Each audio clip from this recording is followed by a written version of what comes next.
a lot of people were, utilizing advertising specifically on Twitter. And they thought that was going to be a sure thing for the rest of time. And then, well, I think we all know what happened there. If you're tired of the old cookie-cutter marketing advice and want to take your personal brand to the next level with bold, actionable strategies that truly reflect you, you're in the right place. Let's untangle your marketing mayhem with Zoe, the video confidence coach, on the Unboring Your Brand podcast. Unboring Your Brand was recorded on Wathaurong land.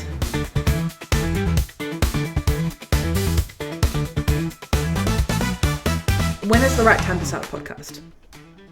And for those people who are in business, who are building a personal brand, who are starting out, when it comes to podcasting, I would say it's more of a 2 to 3 year thing when it comes to starting your business. To be honest, there is a lot of other things that you need to worry about when it comes to both yourself, but also your brand in general when it comes to building it.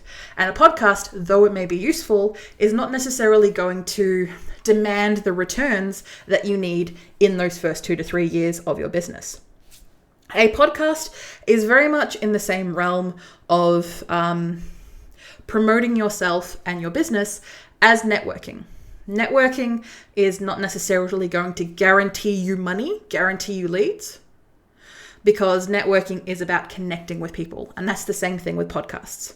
So when it comes to podcasts on your marketing, if you're, say, 2 to 3 years in, you're fairly comfortable, your cash flow is going okay, you're paying your debts, you're doing your things, and you've got the capacity to start showcasing yourself and your knowledge and trying to be that authority in your particular niche or space, a podcast is a great spot for you.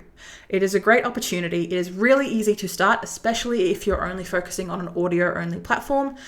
And if you are a yapper, to be honest, most of the people that I attract are yappers. We like to talk and like to talk. So for those type of people, a podcast is great. If you are not a yapper like me and you would prefer to write things down, going with a blog post, going with an email newsletter, going with the text first format. And if you are neither of those things,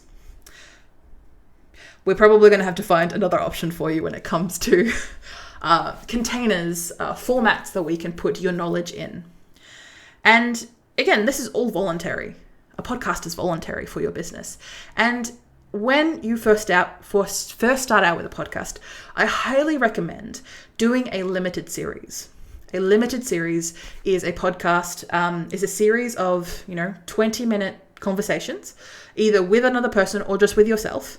Now, of course, this will take time and practice to put into place. And having this be, say, 12 episodes. So then once that 12 episode period is done, you will have learnt a lot. You will have grown a lot. You will have gained a lot of confidence in the work that you do and also how to speak to a microphone, to a camera, to however you want to do these podcasts.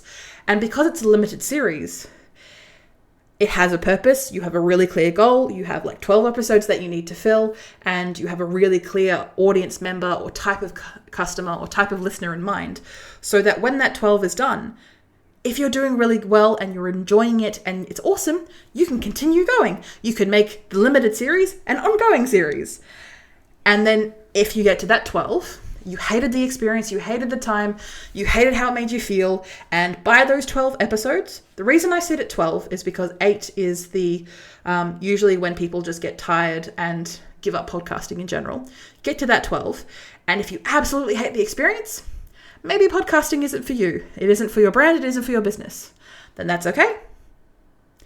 You're going to stop there. It's going to be a limited series. It's going to do what it needs to do. It's going to, help you gain customers and leads into your business over the next 5, 10, 15 years. The longevity of a podcast and a podcast episode is very, very long compared to, say, for example, a Facebook post, which is like 2 seconds, maybe even 3, depending on the day. So when it comes to a podcast, it's always nice to have that idea in the back of your head. Again, give yourself that opportunity to focus on other areas of business, to be a little bit more grounded in what you do before moving into a podcast area. Not necessarily that you need to avoid it entirely. guesting on other people's more established podcasts is always a great place to start, and it allows you to, take some risks of engaging with other people, engaging with other business owners and other people in your particular niche. And then in that opportunity, you can build up your confidence on having interviews, talking with people, being the go-to person in your particular niche, the authority. You're building that authority. You can be guests on other podcasts.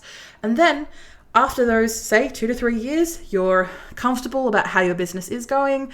You're comfortable about the cash flow that you've got going, and you've got the hour or two a week that you could invest in, starting your own podcast.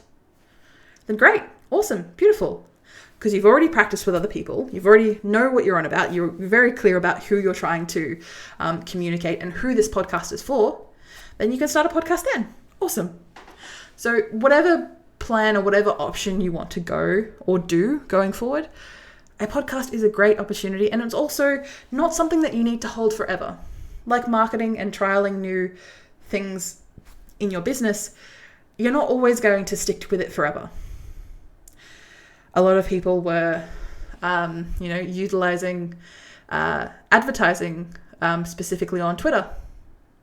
And they thought that was going to be a sure thing for the rest of time. And then, I think we all know what happened there. So when it comes to marketing your business, the idea is to bring awareness to your brand, to get people in to your website or a place where you can control it, control the message and control the output, and get people to buy from you. That's what you're doing. And podcasting definitely falls into the trusting factor of the marketing that you do. It's definitely a very long-term thing, and it's not a very quick, if I start a podcast, I'm going to be rolling the money. It's not a very quick fix thing. So hopefully that has answered your question. It was a bit of a longie, as it always is, but I am definitely here for you. Thank you for listening or watching Unboring Your Brand. You can find detailed show notes with tools, offers, and episode transcriptions. Just click the first link in the description or go to zcc.training/podcast. Get involved and ask me anything about personal branding, video strategy, or just a friendly small business chat via my email, g'day@vcc.training. That is gday@vcc.training. The Video Confidence Coach would like to acknowledge and pay my respects to the Wathaurong people of the Kulin Nation, the traditional custodians of the land on which I record my podcast. I pay my respects to their elders past and present. I stand with the traditional custodians of these lands in working towards a more equal future. Always was, always will be Aboriginal land. Look forward to me chatting at you next week, superstars.